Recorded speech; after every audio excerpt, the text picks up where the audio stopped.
What you just heard was the song Bombastic Intro from the band Big Black. See, I was scrolling through Reddit a few months back on the subreddit album art porn, which if you haven't seen I highly recommend. It's not what you think it is, but there's some really brilliant work on there, and I'll probably be showing some of it right now. Anyway, on that day, I saw the literal best depiction of literal album art porn. Big Black, songs about fucking. And the first thing that came to mind was a song I used to play with my friends on Osu, which may sound a little bit familiar to you. Riddle me this, riddle me that. Who's afraid of the big black? And all that got me to the question I want to answer today. Who were Big Black?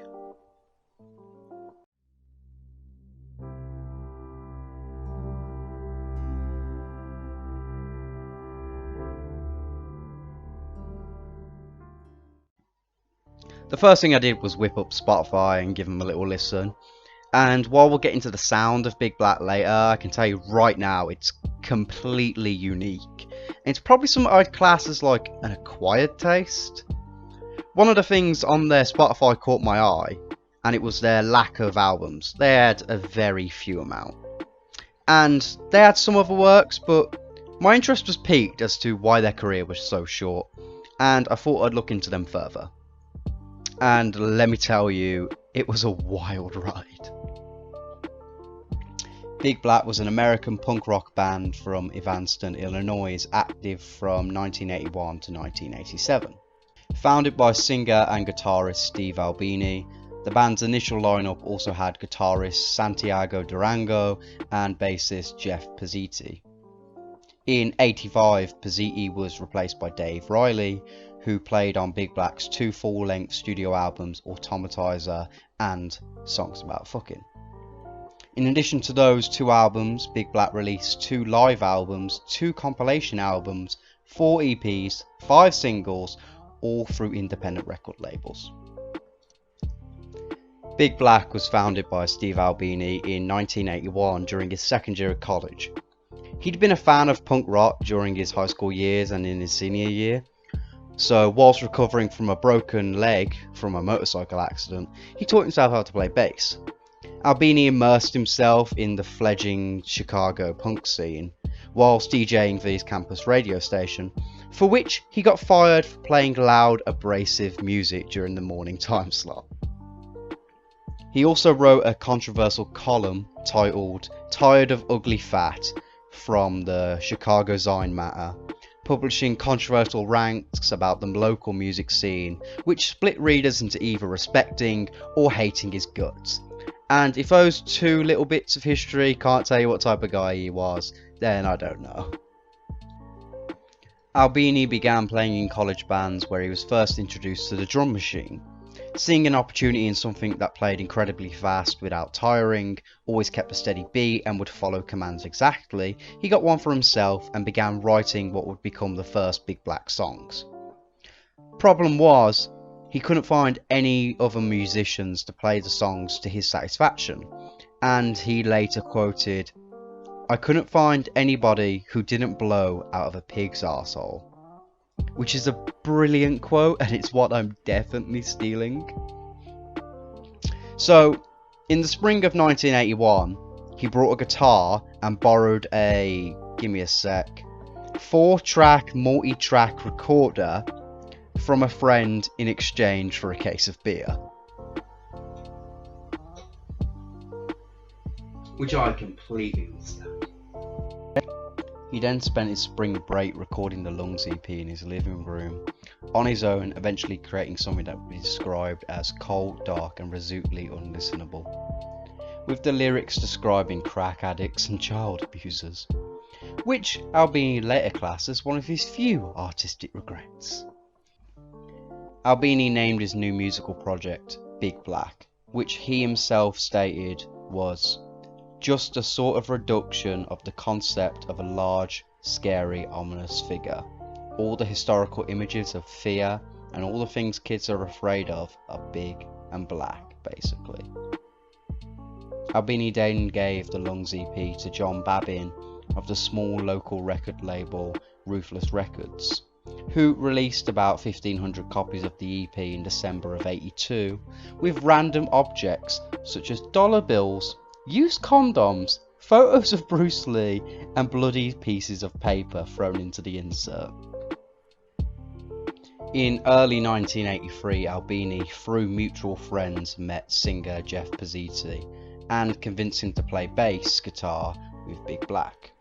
The two of them practiced in Pezziti's basement, and one day, friend of Pezziti, guitarist Santiago Durango, came downstairs and asked to play along. And that was that. The trio was formed, and Big Black had truly begun. Albini sorta conned small local label Fever Records into financing the next Big Black EP, and honestly, you gotta admire the pure edge of this man, absolutely ruthless in his quest for success. Through this, the Bulldozer EP was born. Many of the EP's lyrics depicted scenes from Albini's childhood, such as Cables, which described the slaughtering of cows, and Pigeon Kill, about a town that dealt with the overpopulation of pigeons by feeding them poisoned corn. Though, even with the release of the Bulldozer EP, Big Black still drew very small crowds in their native Chicago, so they began venturing outside of Illinois to play shows in Madison, Minneapolis and Detroit, transporting themselves and their equipment in a cramped car and sleeping on people's floors. These little tours led to Big Black gaining recognition and popularity in their hometown, but feeling bitter that the same town had snubbed them just months before but was suddenly now interested in them, now that they had built a reputation outside the city, the band actually refused to play in Chicago for some time. Part of Big Black's local unpopularity stemmed from Albini and the malice he had towards Chicago's rock scene.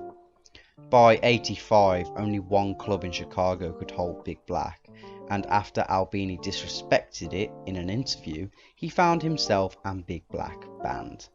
Compounding the problem with the band's aggressive lyrics, which aren't for the thin-skinned, satirizing racism, sexism and homosexuality, sometimes going as far to use slurs, which earned him the reputation of a bigot.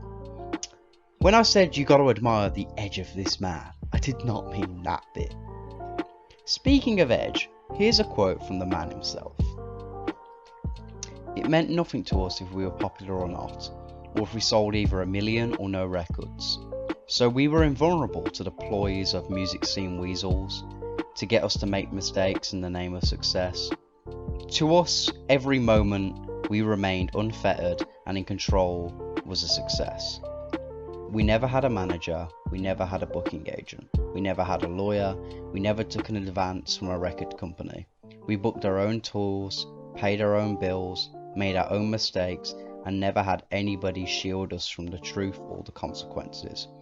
The results of that methodology speak for themselves. Nobody ever told us what to do, and nobody took any of our money." Whilst looking for a better distribution of their records, Big Black negotiated a deal with Homestead Records, and an interesting one at that. Big Black merely licensed their recordings to Homestead for specific lengths of time, rather than the label retaining the rights to their recordings as was typical. The band took no advance payments, paid for their own recordings, and signed no contracts. Durango later said, "We came from a punk perspective. We did not want to get sucked into a corporate culture where basically you're signing a contract because you don't trust the other person to live up to their word. We had ideals, and that was one of our ideals." The band figured that if a company was to cheat them, they'd do it with or without a contract. They couldn't afford to defend themselves anyway. Albini believed that Big Black had nothing to gain by adopting the usual corporate trappings of rock bands, and said, "If you don't use contracts, you don't have any contracts to worry about. If you don't have a tour rider, you don't have a tour rider to argue about. If you don't have a booking agent, you don't have a booking agent to argue with." Because the band handled everything themselves, that means they didn't have to hire a booking agent or a road crew with who they would have to share the profits. Plus, not having a drummer meant that Big Black was able to profit from most of their tours. And then, in '84, they started their tour of the US. Later that year, Pezzati left the band as to devote more time to his fiancée, and he was replaced by Dave Riley soon after that. Big Black's first EP in 1986, Automatizer, found the band at their most musically developed and aggressive level yet. Riley's funk background brought a slightly greater sense of melody and danceability to the band, while Albini and Durango's guitar work was more violent than ever before. The lyrics on Autotomizer presented sociopaths committing evil acts and touched on the most controversial subjects yet, such as corrupt police, contract killers, and child fucking sex rings. Some might say that they were going too far. Albini would say that they didn't care. Kerosene was one of Atomizer's standout songs, and Riley explained that it was about the effects of boredom in rural America. There's only two things to do: go blow up a whole load of stuff for fun, or have sex with one girl in town who will have sex with anyone. Kerosene is about a guy who tries to combine the two pleasures. Which, at this point, does not surprise me. Then things started to get a little tense. See, Albini didn't drink alcohol, so Riley and Durango became drinking buddies, while Albini was handling the entire business side. Riley, however, was drinking to an excess, and his behaviour ruined several of the band's performances. Riley's excessive drinking led to many threats of being fired from Albini, none of which actually went through. Whilst the whole band thing was going on, Riley was in college and Albini and Durango were working day jobs, so really it wasn't long before the final nail in the coffin when Durango announced he was going to law school. And that was it. The band, despite growing fame, decided to call it quits once Durango left for his education. Though they never had any regrets about their loss of wealth. Riley said, Big Black was never about that. For Big Black to make money, it wouldn't have been Big Black anymore. Being a lame duck band was also liberating, as the members no longer had to be concerned with the group's future. Albini later confirmed this with, "We have often been asked why we choose to break up just as we were becoming quite popular. The best answer then and the best answer now is to prevent us from overstaying our welcome." Which brings us to their final and most successful album, Songs About Fucking, in late '87, selling an initial 8,000 copies, with one review saying, "Anybody who thinks rock and roll is alive and well in the infinite variety of its garbage boy permutations had better figure out how these Hitler Youth rejects could crush the competition and quit simultaneously.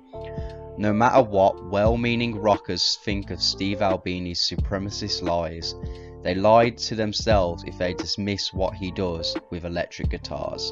That Killdozer sound culminates, if not finishes off, a whole generation of punk and metal."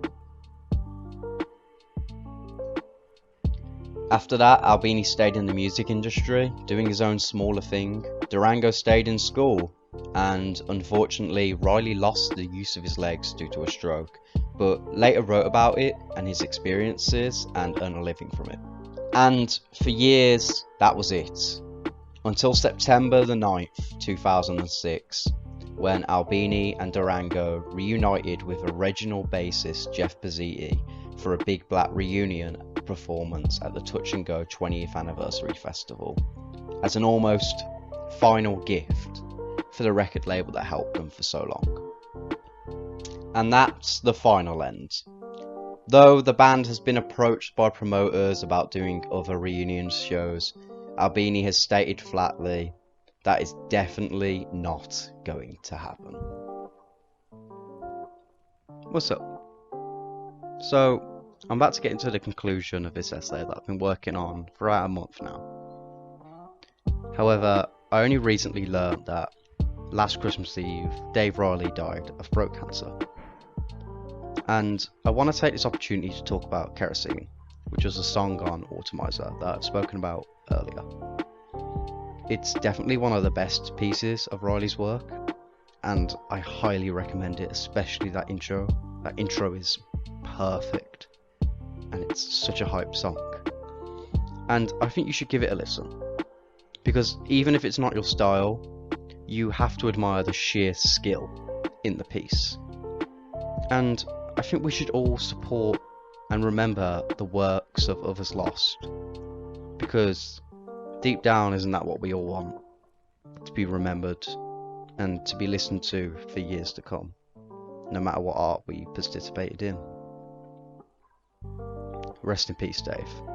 You were great. The sound of Big Black was something that challenged convention and everything else. It was abrasive and aggressive, a soundtrack for a fever dream of horror. They strove for intensity, and that's what they got. Using their drum machine and unconventional guitar use, creating sounds of blade swish and dentist drill. An undeniable and unstoppable, nasty, brutal, ruthless thing. A singing saw blade, dancing serial killer. Big Black's lyrics represented the worst of the worst. Nothing was taboo, touching on everything from mutilation, murder, the R word, child abuse, arson, immolation, racism, and misogyny. Albini wanted to have pointedly offensive records, and to their credit, they succeeded, with one magazine stating, "The topics are so deliberately loaded that you can't criticise their art without looking like some fucking Puritan." Which brings us to the cover of Songs About Fucking. It's so undeniable, simple yet entrancing, eye-popping and so late 80s rebel that you can't help but be intrigued. And you can't help but wonder who had the balls to go through with it. But after I told you the story of Big Black, are you even that surprised? And that's all I got. I hope I taught you something. And if you're interested in Big Black, I recommend the songs The Model, He's a Whore, Pavement Saw, Kerosene, and Tiny, King of the Jews. Give them a listen and tell me what you think. I'll see you next time.